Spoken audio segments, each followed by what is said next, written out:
శివదుర్గ జ్యోతిష్యాలయం ఆర్థిక ఉద్యోగ కుటుంబ మరే ఇతర సమస్యలకైనా పరిష్కారం చూపబడను. పరిష్కారం కోసం ఈ నంబర్ని సంప్రదించండి. మరి ఆ రోజుల్లో ఇదే నల్లజల్ల గ్రామంలో తెలుగుదేశం పార్టీ అంటే కొంతమంది వ్యక్తులు మాత్రమే ఉండేవాళ్ళు. పార్టీ ఎప్పుడు కూడా నెగ్గిన దాఖలాలు లేవు. అలాంటి టైంలో 2004లో కొట్టి వసంత కుమార్ అనే మరి ఇక్కడ మినిస్టర్ని ఢీకొట్టి మరి ఆ రోజుల్లో మరి సొసైటీని నెగ్గించడం, మరి తర్వాత వారి అమ్మగారి పంచాయతీని నెగ్గించడం, మరి అలాంటి వ్యక్తిని మేమందరం కూడా ఆదర్శప్రాయంగా తీసుకుని రాజకీయాల్లోకి రావడం, ప్రతి గ్రామంలో బాబురాయ్ గారు అంటే ఒక బ్రాండ్ అంబాసిడర్గా మరి ఈ గోపాలపురం నియోజకవర్గంలో మరి ఆయన ఉండడం జరిగింది.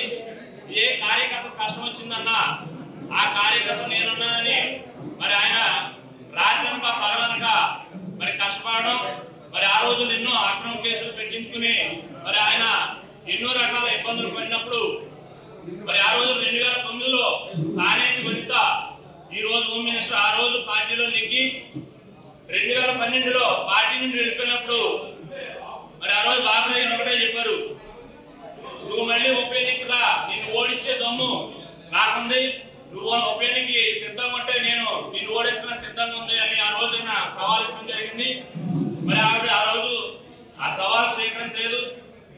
మరి అలాంటి పరిస్థితిలో ఈ పక్కన తాడేపల్లిగూడెం కానీ, గుంటూరు కానీ, పోలవరం కానీ ఈ చుట్టుపక్కల 4-5 కాన్స్టిట్యున్సీని బాగా ప్రభావితం చేసి మరి 2014 ఎన్నికల్లో మరి ఆయన ఎంత కష్టపడి పార్టీని ఒక పెద్ద ఆయనగా ఉండి పార్టీని నెగ్గించడం జరిగింది. గత 2019లో మనం ఓడిపోయినప్పటికీ కూడా ఎంపీటీసీల ఎలక్షన్లు వస్తాయి, సర్పంచ్ల ఎలక్షన్లు వస్తాయి, అందరూ మనకి ఎందుకులే పైనుంచి గాలి ఉంది డబ్బులు ఖర్చు పెట్టడం వేస్ట్ అని చాలా చోట్ల పోటీ చేయకపోయినా లోకల్లో మండలంలో ఉన్న లీడర్లు బాబురాయ్ కలిసి లక్షల రూపాయలు వెచ్చించి మరి యొక్క మండలమే కాదు గోపాలపురం కాన్స్టిట్యున్సీలో పోటీ చేసి మరి లక్షల రూపాయలు ఖర్చు పెట్టడం జరిగింది.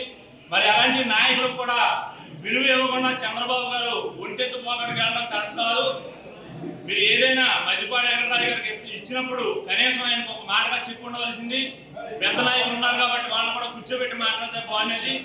ఇప్పుడైనా మరి మీరు చంద్రబాబు గారు మండలంలో నాయకులు మరి ఎలక్షన్ వచ్చిందన్నా కార్యకర్త ఇబ్బంది వచ్చిందన్నా లక్షల రూపాయలు ఖర్చు పెడతాను కావున అందరినీ కూర్చోబెట్టి సమిష్టి నిర్ణయం ఏకాభిప్రాయం తీసుకుని మరి పార్టీ పరంగా గోపాలపురం కాన్స్టిట్యున్సీ మరి నెగ్గి తీరాలంటే ముఖ్యంగా ఈ మండలంలో మెయిన్ లీడర్స్ చాలా మంది ఉన్నారు.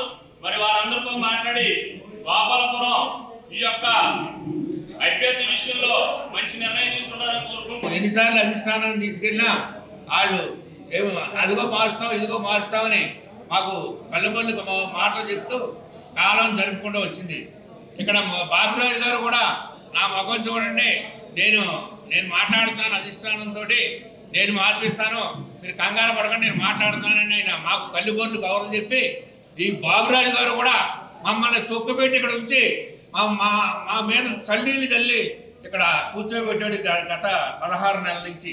మరి బాబురాజు గారు మరి ఏ రకంగా అధిష్టానంతో మాట్లాడాడు, బాబురాజు గారు మరి ఏ అధిష్టానం దగ్గర ఏ హామీ తీసుకుని అధిష్టానాన్ని లొంగిపోయాడో మాకు తెలవదు. కానీ మరి బాబురాజు గారి మాట మీద కూడా కొంత ఆగటం కూడా జరిగింది.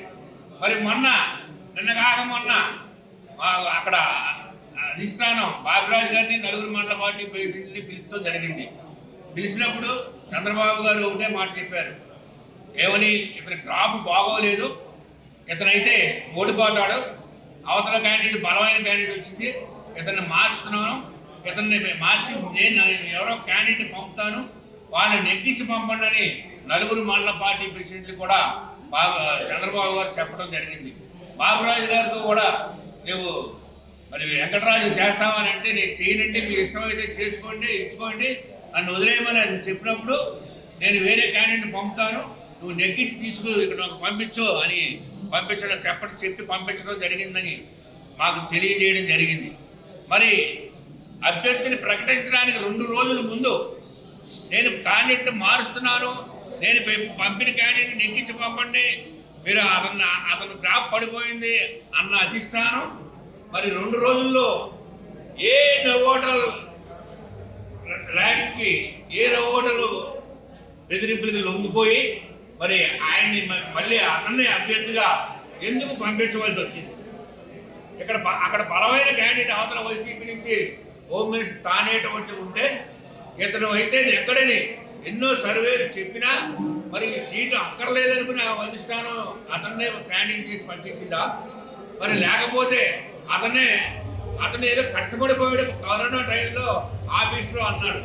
కరోనా టైంలో ఆఫీస్లో ఏసీ రూమ్లో కూర్చొని కష్టపడతాం కన్నా కాన్స్టిట్యూన్సీలో 4 మండలాలు తిరుగుతాం. ముప్పుడు వెంకటేశ్వరరావు ఇక్కడ కష్టపడితే అతను తీసేసి ఇతను తీసుకొచ్చి పెట్టారు. మరి ఆ వేళ పనికిరాడైన ముప్పుడు వెంకటేశ్వరరావు ఈవేళ కోరులో ఎలా పనికొచ్చాడు?